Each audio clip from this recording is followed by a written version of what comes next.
things as well. But with its population growing and growing, how long will this be sustainable? Tim Donovan, BBC London News.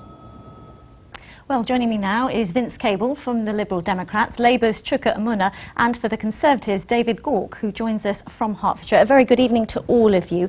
We will just come on to that issue of sustainability in a moment. But first, David Gauke, if I can turn to you first. Signs there that the economy may be picking up, but if people in and around the capital aren't feeling it, perhaps it's come too late, or put another way, the election's come too early for you.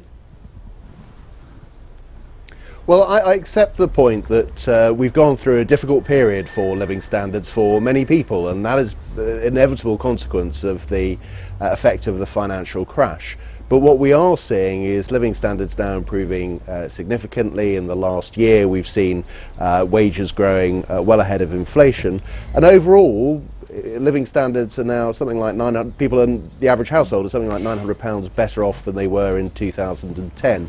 So we are clearly moving in the right direction, having gone through a tough period because of the state of the economy and the pressures on the public finances and the Eurozone crisis.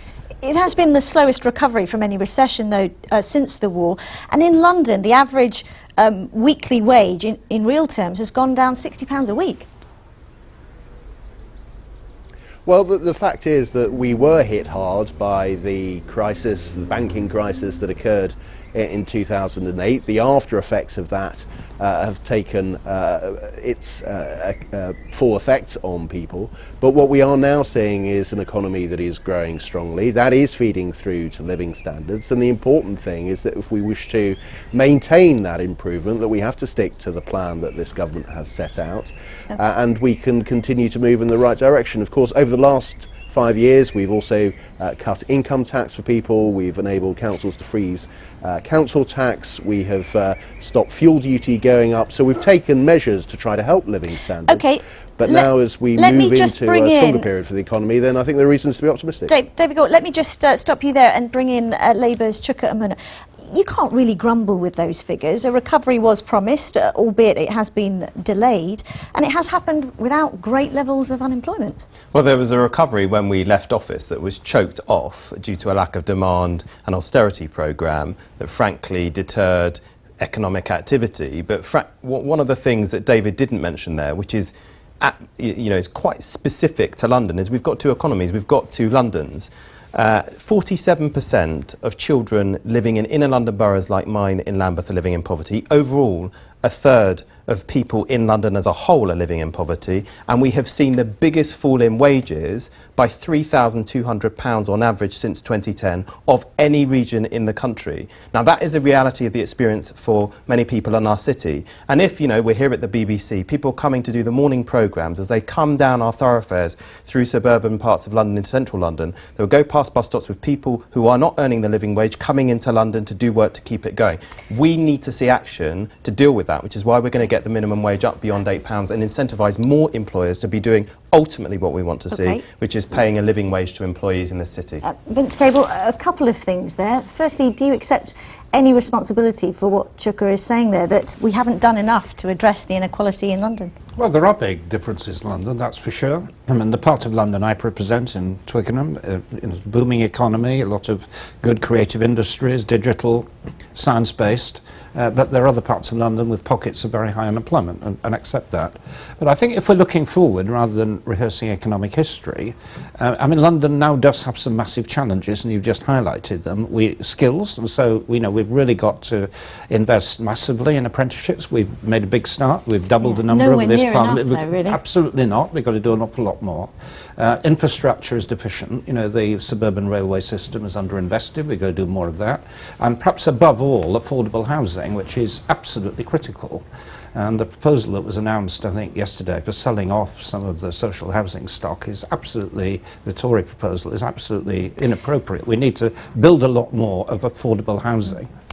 Let me just pick up on the minimum wage issue there. Would you support the minimum wage going up to £8 by Beyond October? £8. Beyond well, £8? they say £8, but they mean by 2020. They don't add that bit of the phrase, but that's what they promise. 2019, we'd be very clear about that, which is much more ambitious than we have at the moment. That's less than it would if the current trend improvement were continuing. And That's not right. I've had responsibility of the minimum wage, and what I've done is to listen to the advice of the Low Pay Commission, which was an independent body set up by the Labour government. We've respected its advice and we've increased it as the economy could afford it in a sensible way. Let me just bring in David Gauke. We heard the issue about low wages. Wouldn't putting up the minimum wage help? Well, Vince Cable is absolutely right to say that we have increased it in line with the recommendations made by the Low Pay Commission. On current trends, it's going to be above £8 by the end of the next Parliament. In any event, I think we recognise the value of the minimum wage, but if we want to see the minimum wage increasing on a sustainable basis, then we've got to have an economy that creates jobs. Over the last 5 years, we've seen an increase of something like 500,000 people in work in London, and having that environment in terms of a competitive tax system, in terms of bringing down regulations that get in the way of job creation, that's really important to ensure that we've got that thriving economy, we've got people in work, and in those circumstances that's when we can see increases in the national minimum wage. Talking of jobs in a thriving economy, Chuka Umunna, there is concern in some quarters. Businesses, big and small, have said that they're not confident in Labour's ability to run the economy. And this is a city where, the private sector does drive the economy. Well, I don't accept the premise of your question. I mean, of course, you will get Conservative parties supporting business peers and donors you get saying letters that from big businesses, small businesses. Saying that, letters organised by CCHQ, but ultimately the biggest risk facing London's economy, perhaps more than any other city in our country, is a prospective UK withdrawal from the European Union. We see more and more ministers, more and more of David's colleagues in particular, illustrating an attitude which says they're intensely relaxed about this prospect, when we in London, above all else, have seen the huge benefits that have been brought by having a diverse, open economy. And, instead of allowing your European policy to be taken hostage by UKIP and Nigel Farage, one needs to think about what the national economic interest is and the uncertainty that would be created. I mean, I think Vince agrees with me in having an in-out referendum at the arbitrary date of 2017. I could not think of anything more damaging for London's economy, particularly the city of London. I just want to stop you there because I want to pick up on something that was in Tim's report. We're subsidising the rest of the UK to the tune of £34 billion. Does that feel like the right level, David Gauke? Well, I think we have to recognise that we are one country, and it will be the case that some parts of the country will make a bigger contribution to the overall pot than others. I think where we have to be a little worried and a little careful is that if we find ourselves in the circumstances of a Labour government with the strings being pulled by the SNP, we're already hearing rhetoric of London being used even more of a cash cow to support higher levels of expenditure in Scotland. That's pathetic, David. You are the only party who have recently done a deal with the SNP and had your strings pulled by them, which was between 2007 and 2011 in the Holyrood Parliament. So I don't think we'll take any lectures from you in respect of any deals which we've already said we will not be doing any coalition with the SNP. So let's leave that one. What about a confidence and supply pact? What about a confidence and supply pact?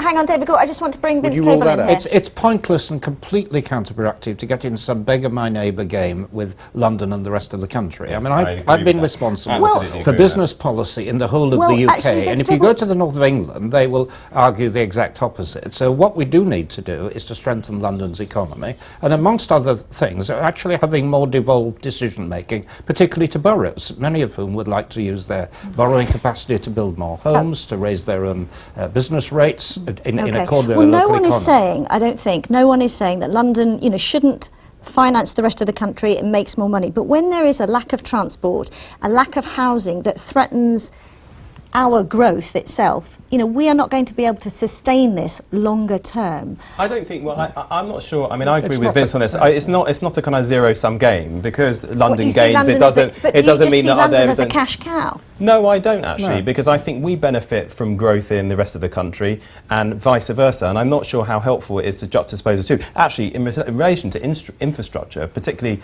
transport infrastructure, you get many other regions saying that they think there's been a lot more poured into London through Crossrail, etc. By the way, on transport, one thing that needs to be sorted is our trains and Southern Rail in particular. I just want to bring in David Gauke. David? Did you want to respond to that? Well, I was going to make the point that we have provided support for Crossrail, for example. It's a very big project. There are a number of things that 60% we was intend to financed, do though, by over the next Londoners 5 years and in terms of businesses. improving. Well, look, as I say, I think it's important to get the balance right. I think, yes, London does make a big contribution, but as I say, you're not going to have every region with a sort of net position across the board. I think we've got the balance right at the moment, but I think there are risks, and Chuka won't rule out a confidence and supply arrangement with the SNP, that a Labour minority government relying on the support of the SNP could find resources being David Gauke, that's directed a whole away from nother London debate. and the South East. That's a whole other debate. To all of you, gentlemen, thanks very much for your time this evening. We appreciate it. Thank you. Thank you.